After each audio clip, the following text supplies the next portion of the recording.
Creating properties that are like in the vacation destination kind of properties where they have the big murals and game rooms and arcade stuff and fire pits and hot tubs and all these things, because nobody else is doing that here right now, because they're not willing to put in the money to do it because they don't think it's going to be successful. So we own the market because of that. So creating that experience as well is a big part of that too. Welcome to the Short Term Show, the show about short-term rentals and long-term wealth, with real property owners hosting real properties who are crushing it in the vacation and short-term rental space. And here's your host, Avery Carl. Hey y'all, welcome to another episode of the Short Term Show. I'm your host, Avery Carl. Today we have a very cool guest named Matt Kruger, but a few housekeeping items first. That's annoying. Few housekeeping items. Make sure you're following us on all social media channels so you don't miss anything. We're youtube.com/the short term shop, Instagram @the short term shop, or I personally am @the Avery Carl. We're also hiring for a number of positions in a number of markets. So head over to our website if you think that you might be interested. It's theshorttermshop.com, and email careers@theshorttermshop.com to apply for any of those. Anyway, on to the interview. Matt, how's it going? Yeah, going well. I appreciate you inviting me on the show. I'm excited to be here. Yes, thank you for coming on. Thanks for coming on. A Midwestern boy like my husband. He's from Nebraska, but you're from Iowa. There we go. Right next door. Just as bad. Yeah. Hey now. So we keep it simple. Why don't you just start off by telling our audience a little bit about yourself? Yeah. So I am. I don't even know where to start. I'm a full-time real estate investor. My wife and I have 11 rental properties right now. We started doing long-term rental investing first as a way to just build passive income on the side for our family because I was kind of working a dead-end job when we started about 9 years back. And it just turned into something that we were able to eventually get me to leave my job from, and it pays for our lifestyle and living expenses now. So we have 4 young kids, 8, 6, 4, and almost 2. And we travel around the country as a family. We homeschool. Super basic family, but we love to help other people with it too. So I do some content creation as a way to be able to share our story with others and show some of the ins and outs of our short-term rental business too. And yeah, we have fun with it. So awesome. So how many? Let's start here. How many properties do you currently have in your portfolio? Yeah. So right now we have 11 properties. Okay. So 11. I like that number because so many people will hear, oh, he quit his job, and then they want to go quit their job on like 1 or 2, and that's not real life, right? Yeah. So and it definitely frustrates me seeing some of these social media influencers talk about this. It's like, yeah, I've got 1 property, and you can leave your job because that's super realistic. That would be super idiotic. I do not recommend that at all. But yeah, we have 11, 8 long-term, and 3 short-term right now. Okay. So, there's not very many people out there that you meet that do both. I feel like all the long-term rental people that I know only do long-term. They want nothing to do with short-term. And then short-term rental people are like, why would you have any, like people's favorite question to me is like, if short-term rentals work so well, why do you have so many long-terms? Because they work too. Yeah. Right. Yeah. It's, I think for us, it's really the diversification of it too. I know that the cash flow is significantly better on the short-term rentals for sure. But we, 2 parts to it. We bought all of our long-term rentals. We started 10 years ago, and then I refinanced most of them in 2021, 2022. So I've got 2.65% fixed rates on conventional loans on all these properties, where my mortgage payment, I bought these things for like $130,000, and my mortgage is like $800, and we're renting them out for $1,750 right now. So the cash flow is still, realistically pretty good there too. And it's far less work. So I like the diversification of having both. Yeah, same. And I back to the quitting your job on 1 or 2. My advice is keep your job as long as you can stand it and use that income to buy as many properties as you can before you quit your job. Because I, full disclosure, I did quit my job on 2 properties, but I was making $37,000 a year. So the chances that anybody listening to this are making that is probably slim. You're probably doing a lot better than I was. So a little bit different, but yeah, real estate investing, and nobody wants to hear this, nobody wants to talk about this, is a get rich slow process. And yes, you can start cash flowing fairly quickly if you buy the right short-term rental, manage it well, finance it well, but also like keep your eye on the ball too. Yeah. So just kind of jumping into it, like with our background too, I mean, we were in a very like similar situation. Like when we started investing, when I met my wife, her parents, my now in-laws, were spending a month each year down in Tucson, and they were in their early 40s, I guess, at the time, and that's kind of what sparked my interest of getting into rental properties. But we were so like dirt broke. I was making $35K a year as a cell phone rep at a Sprint store, slinging phones, and she was a veterinary technician. Make about $14 an hour. So we were pretty broke. And then we had a baby on the way, and it's like, well, what do we do now? I did eventually move up, but the most I ever made in my career, even at my last job with Google, I was making $68K a year. So our salary, our income was never really that high. Our goal, once we started to get properties in and starting to see more of this cash flow, was to eventually leave once the cash flow was consistently surpassing my salary. But even then, it's just easier to get loans when you have an actual income that's stable coming in from a W-2 job. So we built it up a little bit farther than that. But yeah, I actually needed to eventually hear someone say we went to the Real Estate Robinson's short-term rental summit in Newport Beach, California, at the end of 2021. And I was talking with some people, and they're like, what's the worst that could happen if you leave your job now? You have enough cash flow to cover things. Like if something falls through, what's the worst that could happen? Is that you could end up back to where you are now. So there's kind of 2 sides to that, I think. One, don't just leave your job right away. But the other thing, don't hold on to your job too long. If you are in a place where you can do it, then I encourage people to do it. Make the leap, because then all of your efforts on your properties, instead of 50% on your job and 50% there, and you can just kind of build from there. So I agree. So let's talk about so you've got 8 long-term rentals. Are those all in Iowa? They are. Yep, they are right now. Okay. And then what about the short terms? Also Iowa. Yeah, we're all in Iowa right now. So all in the same town or different towns in Iowa? Most of them are downtown Des Moines. We do have a small apartment building as well that's in like northwest Iowa, about 2.5 hours away. So okay. So let's talk about your short terms for a minute, because you do this a little differently than I do when it comes to short terms. I do vacation markets only. I don't like mixing the type of market that I buy short terms and the type of market that I buy long terms. I buy long terms in the Midwest and Southeast.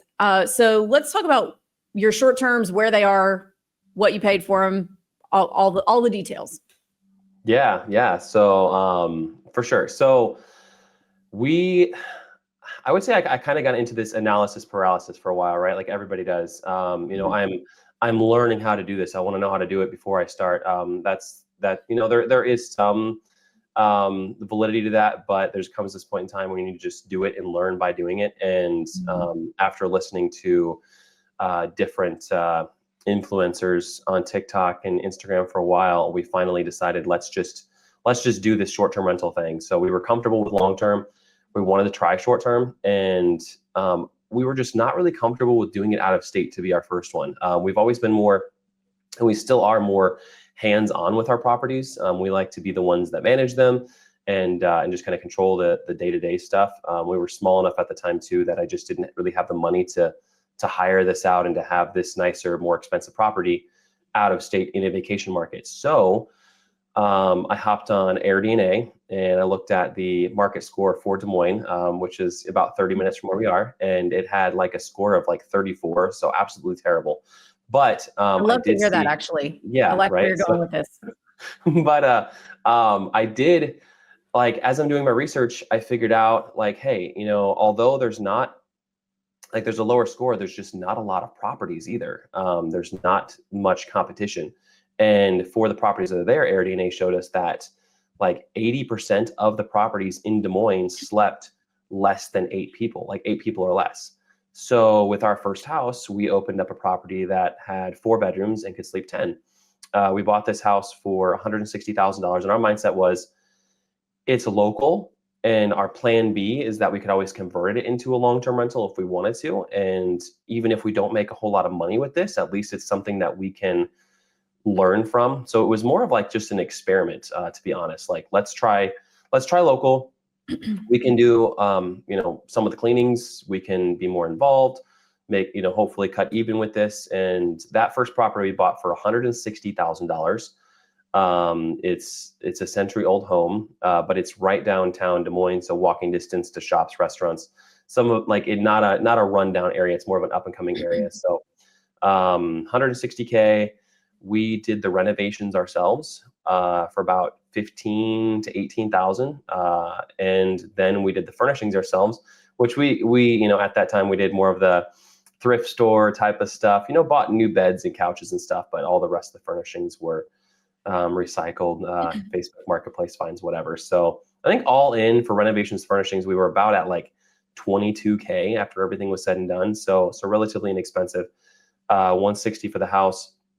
That first year, that house did, it was, I'll have to look back to confirm, but it was like $62,000 in revenue.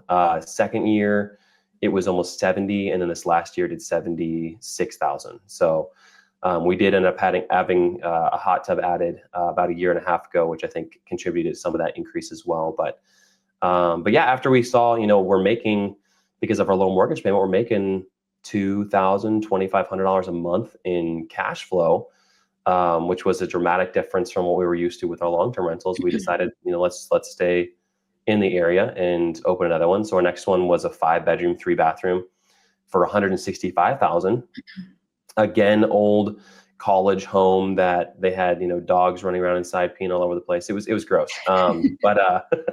But we put about 40,000 into that one for renovations and furnishings. Again, did most of the work ourselves, and that house just brought in 92,000 this last year. We're cash flowing $3,000 to $3,500 a month on that one after all expenses. And then again, we opened another one just in. We went live, I think, June 1st this last year. 225K purchase price. Needed less on the renovation side, but we did more on the furnishing side to make it more of a, not luxury, but higher end property than what our other ones are. And we already saw 65K in revenue on that house just from June 1st when we went live to the end of the year. So we expected to do 1 to 110 this year. But yeah, so I mean, it's working for us. So that's kind of why we're sticking with this for now. And that is really what I want to drill down on here. So you, I don't think I've ever looked at an AirDNA market score in my entire life. So you looked at that and you're like, I don't care. That doesn't mean as much as the knowledge that I have of this market, because I live 30 minutes away from here. I know who comes here and why and what time of year and what type of people they are. Like what's the reason they're coming here? What's their demographic? So what you're telling me is you did not get on Google and say best places to invest in short-term rentals and get on somebody's list and buy something in some market you've never heard of before because the internet said it was a good idea.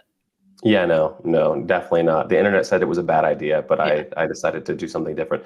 That score is significantly higher now. I think the last time I checked is like 60 something. So it's gone up. I like to say I contributed to that, but probably. Who knows?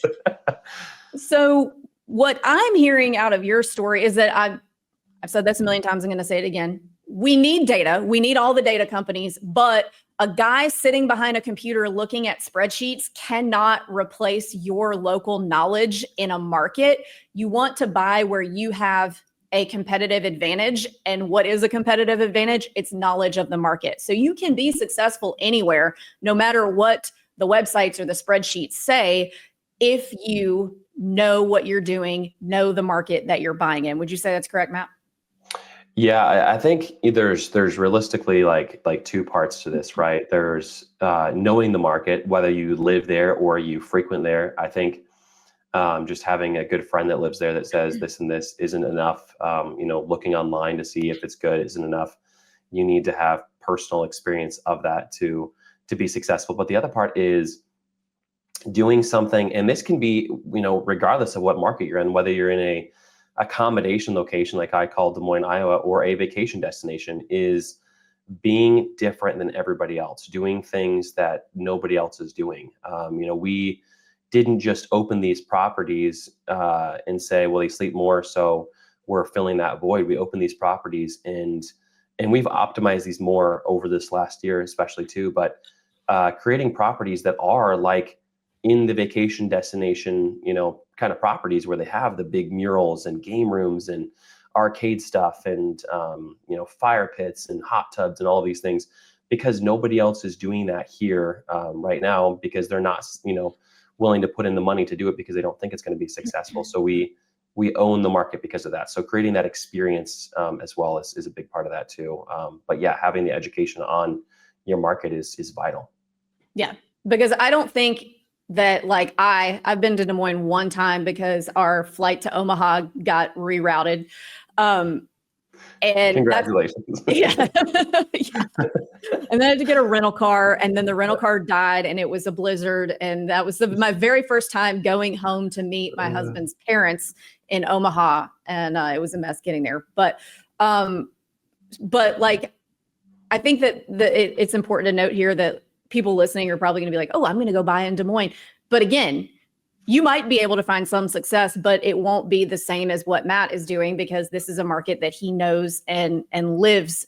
And you don't have to live in the market that you're investing. But what I'm trying to impart to listeners here is that it doesn't matter where you invest if you truly do know the market and then apply that data that you can get on AirDNA or Price Labs or where have you, in such a way that you're not taking either thing as gospel. You're kind of marrying your local knowledge, where you said, okay, this has a terrible market score, which I've never looked at in my entire life, but I noticed that nothing sleeps more than 8 people. So there is perhaps a need for properties that sleep more than this, and then kind of taking the data and rolling that in. So I think that's really, really important for people to understand, because there's so many services and websites out there now that are like, well, I'll tell you the exact right place to invest. And I'm like, you never even been like, you can't know that just by looking at spreadsheets. You can get an idea, but really you have to marry it with your own personal knowledge of markets.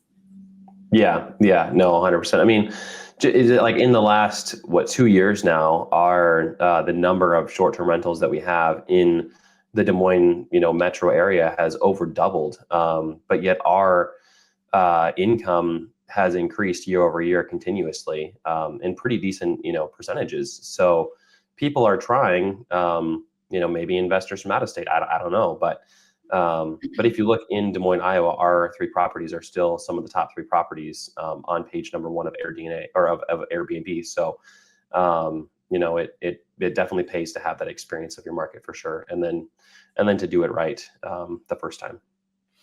Yeah, and building up that review base definitely helps stay on page 1. It also. does. It does. But go ahead.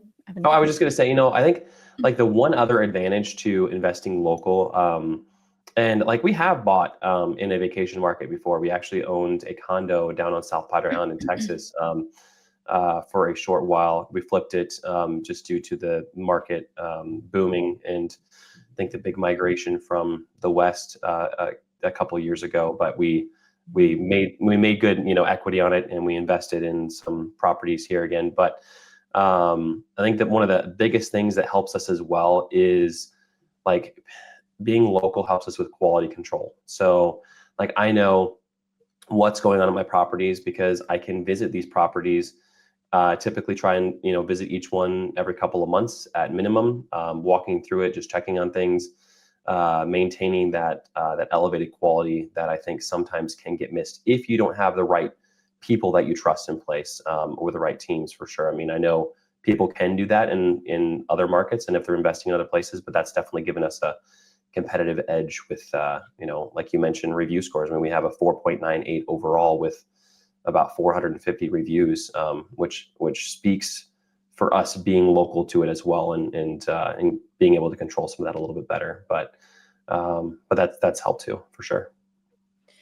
So I'm going to switch gears on you real quick. So since these are all local, how are you financing these guys? So you can't take advantage of that 10% down vacation home loan that a lot of people do when they're buying out of state, and they do plan to use it themselves. Important piece, guys. You have to plan to use it yourself. It's not purely an investment, but how are you financing these when they're local to you? Yeah, so I actually have conventional loans on every single one of them, except I've got a DSCR loan now on one as well. But I am doing 20% down, mainly for two reasons. Number one is I like to have a little more equity in the game. We're buying properties that need cosmetic updates anyway, so I'm able to build some sweat equity into there, so that helps. But so either I have the cash to just put the 20% down, saving through cash flow from our properties to do so. I mean, when you're buying a property for $160,000, it's easier to save up the 20% down than if you're buying a $500,000 property. So that's kind of helpful there. But on the second part of this is trying to be more creative with our financing through doing stuff like home equity line of credit. So on our primary residence, we bought this house that I'm in now back in 2016. No, not 2016, 2018, 2019, somewhere in there. So we've lived here about 6 years now. So, we bought this home for $180,000, and it was just it was a dive when we moved in. Old farmhouse, we made it into a nicer home. We transformed the kitchen into, the garage into part of the house. We knocked out walls, did a lot of updating and stuff here, but we built really good equity into it, where now it's worth about $500,000, but we were able to pull out a home equity line of credit on this house that I just recycle into my purchases. So with this last house that we bought, we used this line of credit. I think right now we have about 160, 170K or whatever on that line, but I used it for the down payment, closing costs, renovations, and furnishings. I had about $100,000 that I borrowed from that to pay for all of these things with. And my plan will be then, no money out of my own pocket, all of this from this extra line from our HELOC. My plan will be in a year or so to do a cash out refinance and pull out as much of that as we can, which is what we did on our last house as well. Gotcha. So how do you make sure that you don't over leverage yourself when you're using that HELOC to buy other properties? How do I make sure I don't? I mean, there's a couple things, right? So like, first off, I try to stay at least 50% equity on my total portfolio versus what I owe. So I mean, we have about a $3 million portfolio right now, valuation, and we owe about 1.3 on our loans. So that helps. I mean, that gives me that cushion that it's like, okay, if something did go sideways, then I could sell the property and pay off, what I need to. So that helps. But secondly, like I mentioned, we're buying properties that need updating. So like this last house I bought it for our $225,000, which is the most expensive rental that we've ever bought. And I'm sure that's laughable for you. I see some of the properties that you have. So, but $225,000. No, not laughable. But, any property that's cash flowing is property. Yeah, no, for sure. But that is the most expensive property we bought, and but it's in a market where comps are showing about 3 to 350. So I think now it's probably worth 325 to 340. I mean, half of that HELOC that we borrowed was in the down payment. So, that would come back out of that anyway. But then renovations and furnishings, it's like, well, the renovation costs added to that equity. So if I needed to, because something went sideways on my HELOC, I could just sell that property and get it all back right away. So. Cool. I think that's really smart because I've seen a lot of people that'll like get a huge HELOC, like 500, and create this kind of house of cards. Like, okay, well, they're going to buy 3 houses with this, but then one of them doesn't perform well, and then it just knocks everything down. So I think it's really important to guys. HELOCs can be like the greatest wealth building tool, but you have to be careful. Yeah, for sure. Yeah, having 160,000 or so, we've never maxed it out. So our second short-term rental property, we had the down payment in cash. So we used our HELOC for renovations and furnishings. That property was bought for 160, but then we did a cash out refinance on that one just the beginning of this last year for 300. So I was able to do 70% of the appraised value, which was what, 210. So I got a paycheck for like 75 or 80,000. So I just used that to pay off what I had borrowed on the HELOC. So I brought that back down to zero by doing that. Awesome. So when is your high season in Des Moines, Iowa? Summertime or wintertime? It is summertime for sure. Typically May through the end of August is when we see high season for sure. Okay. Gotcha. Do you see, is that a market where you'll still have some bookings in the off season, or is it a market like here at the beach where it's like, no, you will have nothing? Yeah. So November and December, we actually maintained 85% occupancy at our properties, which surprised me. Normally we're like in the 70s or so. I was a little more competitive with our pricing though. And I think that helped a lot, but we had some really good months there. January, February, have been significantly less, like 60 to 65%. But we do average, like last year we averaged almost 80% occupancy across our 3 properties, which tells me, especially with our newest property, I needed to price a little bit higher because we were getting full calendars right off the bat because I wasn't sure what to expect. But the year before we did 70% average across the properties. So we're pretty happy with that. Okay, awesome. And oh man, my next question just completely left my brain. You're fine. So I want to hear about, what are the regulations in Des Moines? So do they ever talk about changing anything? Is it in certain zonings that you're allowed to do it? What's your move there? Yeah, so the pro and the con to Des Moines right now is that there are no short-term rental regulations. I've talked to 3 different people within the city that work in the rental department, and as far as what they've told me is that all we need to have is just a standard rental certificate, which is the same as a long-term rental right now. So once every 3 years, they come in and just check that everything meets rental code, for safety compliances. Your handrails have returns, your smoke alarms, and all of that are working, and stairs and everything else. So, but that's all that there is right now. I have tried to, build relationships with people who deal with this stuff on daily basis and have better contacts within the city as well. And as far as like what we've been told, there's just not really much talk on it right now because it's not an issue. There's not tons and tons of short-term rentals just flooding Des Moines residential neighborhoods. So not a lot of people are coming in here. So there's just not really any talk on having stricter regulations at all. And that's like part of the reason, like my wife and I really try to diversify. It's like our long-term rentals pay for our living expenses. Our short-term rentals pay for the reinvesting that we do into our business. So we live on about half of our income, and then the rest of it we reinvest or use as fund money for vacations and whatever else too. So just trying to play it safe. We're also starting to look in other markets that are still local to us, but different cities outside of just staying in Des Moines, that we could attract different audiences as well too. So to try and, continue diversifying and not just have all of our eggs in one basket, just in case something ever did in the future happen.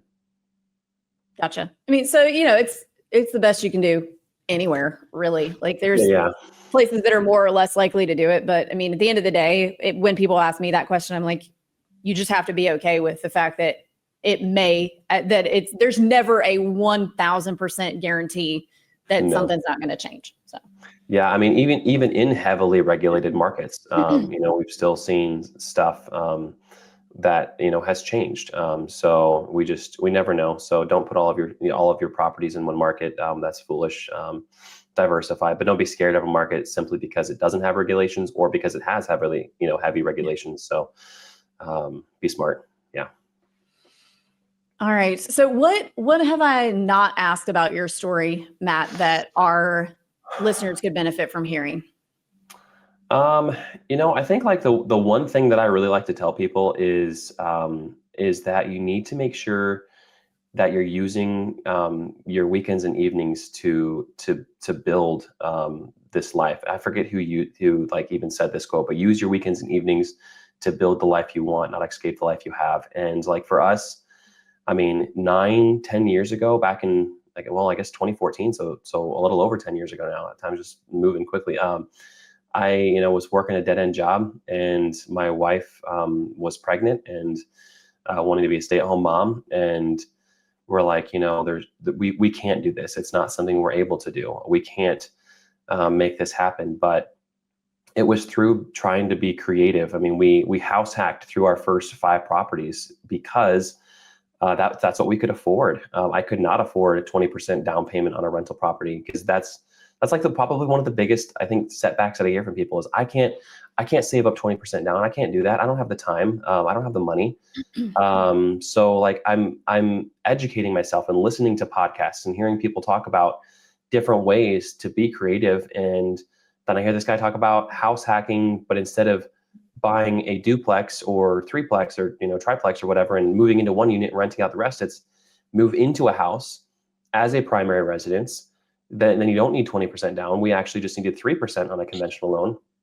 Live in that house for 1 year as you renovate it, then move out and rent it out and repeat that process. And we repeated that process 5 times in 5 years. And did it absolutely suck? Yes, it did. Mhm. We still had a lot of fun, and it grew us as a young couple, having young children as well, living in construction zones. But we wouldn't trade that for anything. And it's because of those years of difficulty that we were able to get to this point where I could eventually leave my job. And that was something that we never, could have even imagined. But it's because we spent late nights, 11 p.m., doing a kitchen backsplash together because me mixed up too much mortar and we didn't want it to go bad. So we're doing this kitchen together and learning these skills together that we were able to accomplish this. So don't tell yourself that you can't do it. It's not that you can't. It's because it's simply because you don't want to create the time and want to figure out ways to make it happen for yourself. Because people don't like to be uncomfortable. They say they can't when really it's, well, that would make me uncomfortable for a period of time and I'm not willing to do that. Yep, exactly. Very good advice. So we ask these 3 questions at the end of every show to every guest. First question, what advice would you give 20-year-old Matt? Be more bold. Don't be afraid to take bigger risks, bigger chances on things. I look back at some of what I did and I could have accelerated. We could have accelerated ourselves a lot faster by taking some bigger chances to dive into some of this stuff. I mean, the best time to buy real estate is always now, but it was a little bit easier back then, and we just chose to take the slow route, take the easy route, take the route that we understood. Like I refinanced I think 4-5 properties in 2021, 2022 at 2.65 rates. And we chose to not do cash out refinances, instead just do standard refinances to lower our mortgage payment, where we could have had potentially $200,000 of quote unquote free money at 2.65%. that we could have used to invest in other properties with, but instead we were nervous and we chose not to do that. So be more bold. I wish we would have pushed a little bit harder, a little bit faster, but instead of the slow and steady. But it worked out, so I'm not upset about it. Yeah, the best time to buy real estate was always yesterday. That actually like my favorite thing that people like to yell at me about on TikTok is, well, it was a different time when you started buying. It was, Yeah. yes, we were extremely blessed in the time that we decided to get started, but there were still assholes like on TikTok then telling us Yep. too late. It had to be 3 years ago or whatever, because we were buying long terms in Nashville, and I think it was like 2013. They're like, had to be 2010. You're done. If it was after 2010, there's no more money left in Nashville. Yep. And so there's always going to be somebody telling you why you were able to do it and they can't. And it's never because they're not willing to. So exactly. Yeah. So I mean, it was same thing. It's like back then everybody's just, oh man, like best time to buy was 2009, 2008, like right after the crash, and you could pick stuff up for so cheap. And I know a lot of people that did and made a lot of wealth doing that, but it's not, I don't think it's ever going to get better. So in 5-10 years from now, people are going to look back at now and think that was the best time to buy too. So just start buying now and stop waiting. I really do. And I know people say, oh, she's a real estate agent, so she's going to say anytime is the best time to buy. But I really do think in 10 years from now, people are going to look back at 2023 through 25 the same way that we look at 2008 now. Like I just closed today on a house that started at asking price 1.25 for 815. So the deals are out there. And and the reason I was able to do that was because it's a great house, but it sat on the market for 6 months because there's no buyer competition, because the interest rates completely stopped the real estate market. So those kinds of deals are out there. Are the rates shitty now? Yeah. But they, if you can find a deal that makes sense at the rates they are now, they are going to go down. Are they going to go down to 3%? No, but they will go down to 6, which is, the difference in I don't know exactly what the payment difference would be, but you get where I'm going with that. So the deals are out there. Yeah. 100%. Yeah. I everybody that asks me, it's like, man, like, well, I'm just going to wait for the rate to drop a little bit more so I can, get a cheaper payment. It's like, your payment's going to be more because then everybody else that's waiting is going to also be looking to buy at that time. So the buyer pool is going to be 10 times what it is now. You can't refinance a lower, purchase price, but you can refinance a lower interest rate. So buy now, refinance later. Yeah. You can pick one: low rates, low prices, or low competition. One of those three. Yeah. So anyway, what advice would you give a new investor who's looking to get started today? Yeah, so I think I think I accidentally used this quote early, but I'm gonna say it again. Use your weekends and evenings to build the life you want, not escape the life you have. I will keep hounding this in because it is so important. Everybody wants to, use their time, and you hear time and time again. It's like, oh, like work was so tough, and I just want to go home and relax. I want to watch the game. I want to go out with friends on the weekends. I want to go on these nicer vacations because I deserve it now, and in all of these things. And it's just like, it's not bad to reward yourself every now and then for, with little things, but you don't have to spend a lot of money doing that. And you don't need to spend tons of time doing that too. I mean, you have from 6 p.m. until 10 p.m. and you have all day, Saturday and Sunday, and yet you spend this time. I mean, like people ask me, like, I'm not a sports guy. I'm not. And I think the main reason why is because of our real estate. Like I didn't want to, like, I hate to say it, wasting time, because I know that's sensitive for some people, but I didn't want to spend my time. I didn't want to spend my time sitting in rooting for somebody else. I wanted to spend my time rooting for my wife and I instead, to accomplish our goals. And by doing that meant sacrificing some of those things temporarily, so that way we could do that. So temporary sacrifice could mean, lifelong, victory over the rat race, over the 9 to 5, and having the financial freedom that you want. So. All right. Last question. What's your favorite book that's impacted your mindset? Yeah, I'm not a huge reader, but Rich Dad Poor Dad was probably the biggest one for me. Robert Kiyosaki. there's a quote in the book, which I have written down here as well. It's rich people acquire assets. The poor and middle class acquire liabilities that they think are assets. You see just like society teaching us that you need to spend, 40, 50, 60K on college and then, graduate with this debt. You see society telling you, when you get a better job, you should drive a nicer car, have a $20,000 car or whatever, spend $10,000 on a wedding, all of this stuff, and just accumulate, these things. This college, I think, is seen as as an asset for people, but the reality is it's a liability for a much higher percentage of people. Not to say that it's not important and that you couldn't have a high-paying job coming out of college, but most people don't use it for that. So really figure out, what your goals are with that before you just decide to go to college. I went to college to be a youth pastor, and I'm very grateful for my education and the relationships that I got through that school. I did graduate debt-free because I worked my butt off during that time, worked full-time while I was doing a double major, but I never ended up using that degree. And I think a lot of people are in a situation where they don't use their degree, and they have massive amounts of debt though too. So yeah, use your extra money to invest, and then use what's left over to pay your bills. Don't just spend money thinking that you're buying assets, like a vehicle, because I drove a 2000 Toyota Avalon with 250,000 miles on it for a couple of years that I paid like $2,500 cash for. A Toyota Matrix that had 280K miles. That was a 2006 that I bought for like $2,000. So I did this because my goals were different than other people my age.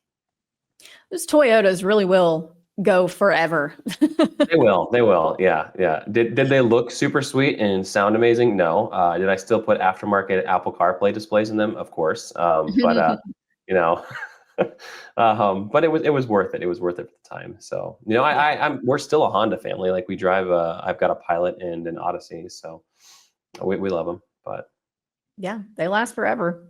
That purple Jeep though, I do like that. So thank you. It's my second purple Jeep. I've been driving a purple Jeep since 2017. It was, I got a 2017. It was just like the most basic model that I could barely afford it at the time, but the car that I had, I could not drive clients around in. Then I was like, well, I'm never getting rid of this purple Jeep because they're never going to make purple again. And then they made it again in 22. And I was like, okay, I will get a new purple Jeep now. There you go. Yeah. We want a yellow one someday. We went on a vacation to Daytona Beach as like a baby moon with our third child, and we rented a yellow Wrangler, and we're like, we need to have one of these someday. But we have 4 kids right now, so unless they decide to make a Wrangler that has third row, then it's just not going to happen for now. So someday though. Yeah, I had a yellow one too. That was my first car. It was a 2001 yellow Wrangler, and it was really cute. But yeah, I mean, 2 kids don't really even fit very well, and I've got the unlimited, but still. Anyway. Yeah. Well, Matt, thank you so much for coming on. If our listeners want to find you and follow you and do all that, how do they do that? Yeah, so I post a lot of interesting, sometimes funny, sometimes people don't like the stuff that I post, but it's fun. We enjoy it. We do stuff with our Airbnbs and long-term rentals, and I drop some knowledge here and there too. But rental cash flow is my tag. So at rental cash flow on TikTok, Instagram. We've got a YouTube channel now as well. I'll be doing some vlogging there. So so rental cash flow or Matt Kruger, you'll find me either way. All right. Thank you very much for coming on. We really appreciate it. Great episode. Thanks, Avery. This was fun.